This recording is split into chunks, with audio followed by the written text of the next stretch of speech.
ইন্দাল হামদুলিল্লাহ ওয়াসসালাতু ওয়াসসালামু আলা মান লা নাবিয়্যা বা'দা আম্মা বা'দ।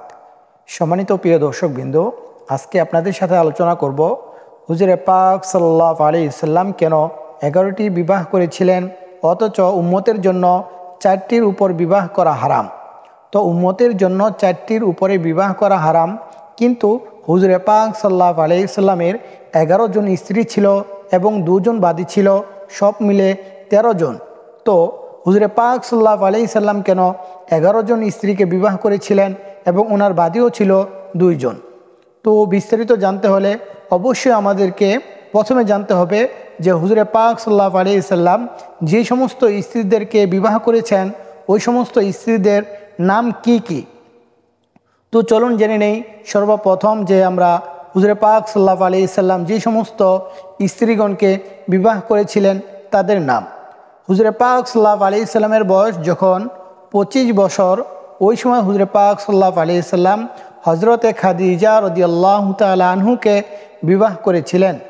তো হজরতে খাদিজা রাদিয়াল্লাহু তাআলা আনহাকে যখন বিবাহ করেন তো ওই সময় হুজুরে পাক সাল্লাল্লাহু আলাইহি সাল্লামের বয়স ছিল 25 আর হজরতে খাদিজা রাদিয়াল্লাহু তাআলা আনহা এর বয়স ছিল 40 বছর। তো চলুন এবার জেনে নেই যে হজরতে খাদিজা রাদিয়াল্লাহু তাআলা আনহা এর মৃত্যুর পর আরও 10 জন স্ত্রীকে হুজুরে পাক সাল্লাল্লাহু আলাইহি সাল্লাম বিবাহ করেছিলেন, তাদের নাম সম্পর্কে।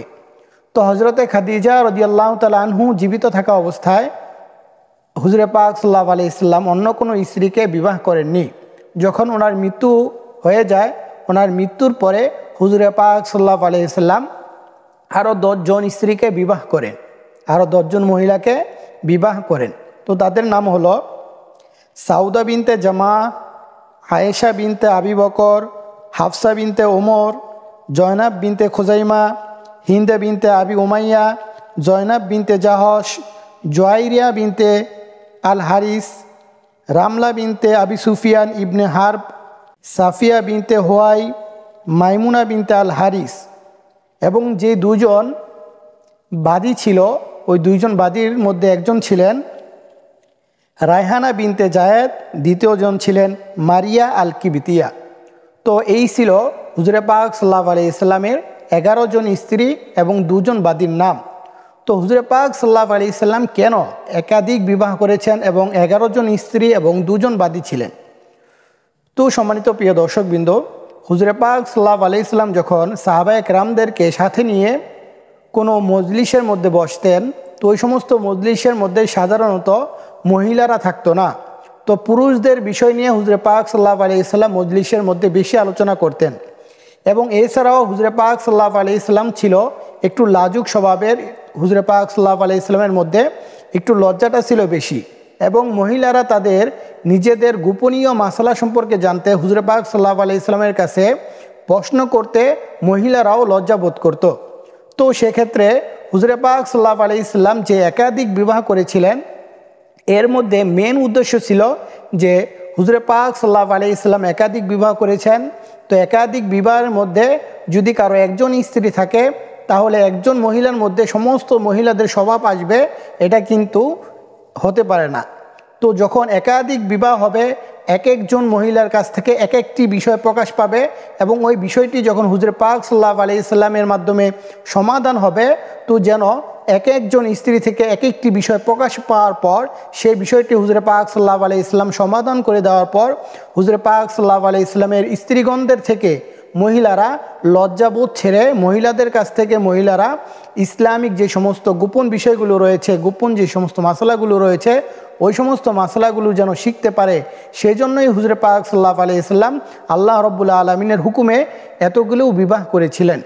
কিন্তু আমাদের সমাজের মধ্যে যে সমস্ত মানুষেরা কুসংস্কার ছড়ানোর জন্য বলেন যে হুজুরে পাক সাল্লাল্লাহু আলাইহি সাল্লাম নারীদের দেহ ভোগ করার জন্য একাধিক বিবাহ করেছিলেন, সেটা কিন্তু কখনোই নয়। যদি এমনটি হতো তাহলে কিন্তু হুজুরে পাক সাল্লাল্লাহু আলাইহি সাল্লামের বয়স যখন 25 বছর, একেবারে যখন যুবক সময়, ওই সময় কিন্তু একজন বৃদ্ধ মহিলাকে 40 বছরের একজন মহিলাকে হুজুরে পাক সাল্লাল্লাহু আলাইহি সাল্লাম বিবাহ করতেন না। এবং হুজুরে পাক সাল্লাল্লাহু আলাইহি সাল্লাম 25 বছর বিবাহ করার পর থেকে নিয়ে হজরতে খাদিজা রাদিয়াল্লাহু তাআলা আনহু এর ইন্তেকাল পর্যন্ত হুজুরে পাক সাল্লাল্লাহু আলাইহি সাল্লামের বয়স 50-এ পৌঁছে গিয়েছিল।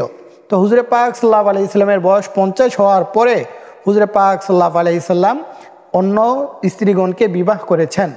এবং এর মধ্যে যে বিষয়টি লক্ষণীয় সেটা হলো যে হুজুরে পাক সাল্লাল্লাহু আলাইহি সাল্লাম যে সমস্ত স্ত্রীদেরকে বিবাহ করেছেন তাদের মধ্যে হযরত আয়েশা রাদিয়াল্লাহু তাআলা আনহা ব্যতীত বাকি সমস্ত স্ত্রীরাই ছিল বিধবা, অর্থাৎ তাদের অন্য কোনো জায়গার মধ্যে বিবাহ হয়েছে, এরপরে হুজুরে পাক সাল্লাল্লাহু আলাইহি সাল্লামের সাথে বিবাহ বন্ধনে আবদ্ধ হয়েছে।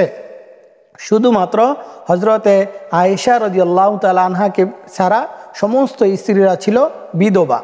তো একজন বিধবাকে বিবাহ করার যেই সমস্ত উদ্দেশ্য রয়েছে তার মধ্যে প্রধান কারণ হলো যে হুজুরে পাক সাল্লাল্লাহু আলাইহি সাল্লাম ইসলামিক যে সমস্ত মাসালাগুলো রয়েছে, মহিলাদের যে সমস্ত গোপনীয় মাসালাগুলো রয়েছে, হুজুরে পাক সাল্লাল্লাহু আলাইহি সাল্লামের কাছে মহিলারা প্রশ্ন করতে লজ্জাবোধ করে, এই সমস্ত জিনিসগুলো যেন হুজুরে পাক সাল্লাল্লাহু আলাইহি সাল্লামের স্ত্রীগণদের থেকে প্রকাশ পায় এবং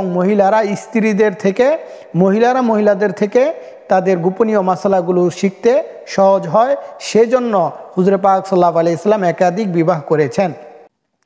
দ্বিতীয় নম্বরে যে বিষয়টি যে হুজুরে পাক সাল্লাল্লাহু আলাইহি সাল্লাম একাধিক কেন বিবাহ করেছিলেন সের মধ্যে প্রধান যে কারণটি, তার মধ্যে প্রধান কারণ একটি হলো যে হুজুরে পাক সাল্লাল্লাহু আলাইহি সাল্লাম ইসলামকে প্রসার করার জন্য হযরত আবু বকর রাদিয়াল্লাহু তাআলা আনহু এর মেয়েকে হযরত আয়েশা রাদিয়াল্লাহু তাআলা আনহাকে বিবাহ করেছিলেন। হযরত আবু বকর রাদিয়াল্লাহু তাআলা আনহু যেহেতু ছিল হুজুরে পাক সাল্লাল্লাহু আলাইহি সাল্লামের ডান হাত, তো সেই জন্য কাছের মানুষকে আরও কাছে নেওয়ার জন্য হুজুরে পাক সাল্লাল্লাহু আলাইহি সাল্লাম তার মেয়েকে বিবাহ করেছিলেন। দ্বিতীয়ত হযরতে ওমর রাদিয়াল্লাহু তাআলা আনহু ছিল হুজুরে পাক সাল্লাল্লাহু আলাইহি সাল্লামের বাম হাত, তো কাছের মানুষকে আরও কাছে রাখার জন্য হুজুরে পাক সাল্লাল্লাহু আলাইহি সাল্লাম হযরতে ওমর রাদিয়াল্লাহু তাআলা আনহু এর মেয়ে তাকে বিবাহ করেছিলেন।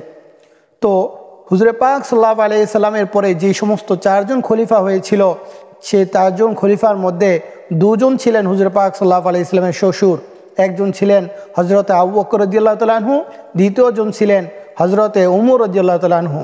আর যেই দুজন খলিফা পরবর্তীতে ছিলেন তাদের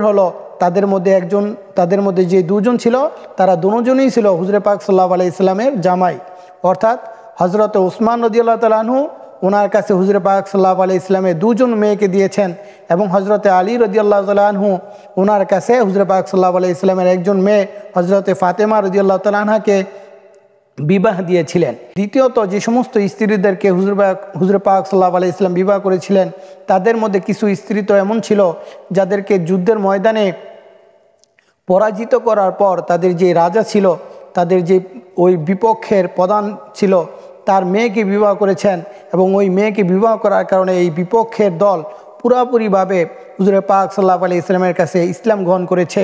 তো ইসলামকে প্রসারের জন্য হুজুরে পাক সাল্লাল্লাহু আলাইহি সাল্লাম 11টি বিবাহ করেছিলেন।